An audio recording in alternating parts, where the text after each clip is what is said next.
My name is Denis Gray, and I will read from my short story, an excerpt, Black Love Notes. Yeah, man, it was music made right with black love. It was music playing night games in blue shadows, music that was playing in the near distance where blue shadows form, then run away from the day, and then return to the land of jazz at night. There was this old man who was folded up in a disconcerting crouch, who had dark, wraparound sunglasses pinched to his thin face, who kept close time to the music with his brittle black fingers, his fingers doing this silent strum that had love in them too, for it was he who composed this fetching melody that was coming out the saxophone's sultry body. The notes that his soul's black ink etched, which still dripped out his pen, as if on top of a sheet of gentle waters. People bunched up in this space had no idea who this black man was. This black man with the dark sunglasses pinched to his face and the pork pie hat that was cocked tricklingly to the side of his head, like it was stuck in another generation, a long time ago, a time where it was wed to something important, reverent, to a hipness, to a vogue style mood, to a distinct pleasure. These jazz people in this jazz space didn't know who he was. The music wouldn't single out who its creator was, the master maker of its notes was, who was sitting there in ordinariness, while his music played through their ears in light triplets, in rivers of light soft-capped sound. The band on the bandstand had to be unaware he was there. It was only this black man's music which knew, which heard its creator, its master maker, walk into the smoky space to sit and visit, to make sure the band on the bandstand was worthy of his eminence. Why, the band playing the song probably had no knowledge that he was still alive. Like everyone else who knew of his name, that Mordecai, Ulysses Jefferson, was still alive, still kicking.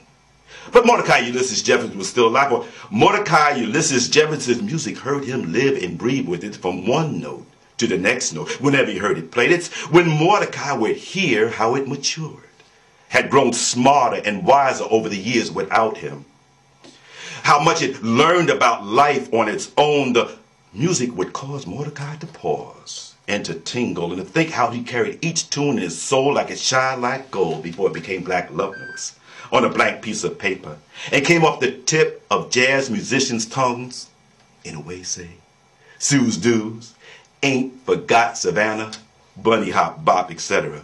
The dudes on the bandstand were young jazz cats. Young jazz cats were beginning to play Mordecai's tunes.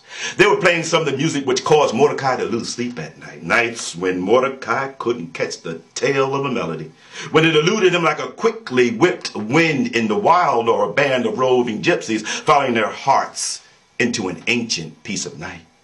And then there was the music being played where he'd lost no night's sleep. When a musical thought, idea, melody came to Mordecai like the coming of dawn. When a musical melody was the sun lighting up his eyes. When time had meter and rhythm. The music in him found entries and exits on sky trails marking rare and new discovery and fanciful fluted flight. When a comet burned the sky, Mordecai sat at his table and drank hard and steady from the glass with the red bourbon in it, like a cold had swept through him like a bitter winter storm. You couldn't see his eyes, how they sat behind the dark wraparound sunglasses to see what the lick he'd drunk had done to them or for them, to see if the red bourbon was of some benefit to them in some way. There were sleeping memories in him. You could be sure of that much. Ones that would wake him from time to time with little or no warning. There were wounds and echoes, things you could feel Mordecai listened to even now, as he sat at his table with his glass of red bourbon and brittle black fingers marching softly through the rolling rhythms he once composed with a sweetened touch. Echoes. Say, Mordecai, we're going to hit it big one of these days. I'm telling you, man, because all them highfalutin jazz bands, all them lame cats up here in Harlem, going to have to roll over and play dead for us, man. Hope they paid their rent, Mordecai, their heat and gas, because them cats going to be hightailing out of Harlem at midnight after they hear our hot live jive licks. Chase them cats out of Harlem like hot-footed ghosts after they hear our tuneful, spoonful Mordecai. Bunny Greensleeves, Mordecai's trumpeter, band leader, composer, lyricist, shouted out to Mordecai from the piano stool where he was perusing a tune written by Mordecai, whose ink pen's ink had barely dried off, giving birth to. It was one of Mordecai's tunes which had kissed Mordecai's eyes at dawn. Bunny, now we're not trying to run or chase anybody out of town now. You only hightail cockroaches out of town at midnight, and them bears are highfalutin cats, as you call them. Ain't all the cockroaches, man. Well, they're gonna run and crawl out of town on their bellies like one anyways when word gets around about regarding us bad cats. Mordecai Jefferson and Bunny Greasley's. No, make that Bunny Greasley's and Mordecai Jefferson, man. Just think, Mordecai. We're gonna own New York City one day.